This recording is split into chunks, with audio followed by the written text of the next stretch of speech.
The 4 diesel engines made by Ford and most commonly referred to: the 7.3 diesel, the 6.0 diesel, the 6.4 diesel, and lastly the 6.7 diesel.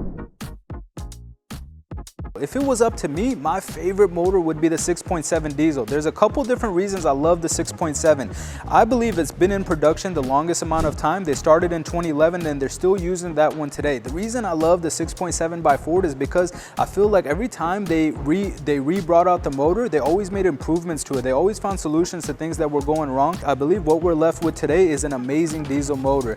The second I would move on to is the 7.3. The reason I love the 7.3 so much is because I feel like it's a really long-lasting engine. So out of all the diesels we've sold here at Motorvation, the 7.3 usually had the most amount of miles and didn't need that much maintenance. They just run well. It just was a very good design. You could just keep running it. It probably would run itself to death. Next up is the 6.0. The 6.0 came after the 7.3. They had to make some improvements to it, which everybody thought was improvements, but it's kind of split in the middle.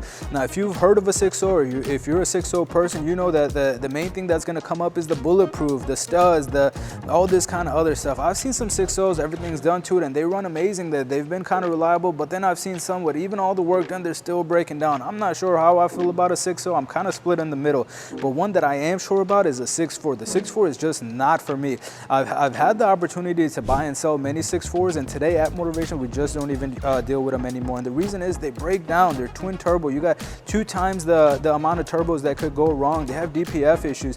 It's just not been a reliable one for me. If you have a 6.4 and it's been reliable for you, more power to you. It's just not one for me. Now, just as a recap, if you're looking for a diesel, the first one I would go with, if you can afford it, is a 6.7 liter diesel made by Ford. They produced that from 2011 to current. The next one I would go with, if you don't mind the miles, the cosmetics, or the age, I would go with the 7.3. It's super reliable. Now, if you didn't want a 6.0 or a 6.4, there are many other options, but for Fords, I would go ahead and put the 6.7 and 7.3 at top of my list. I hope this has been very helpful for you.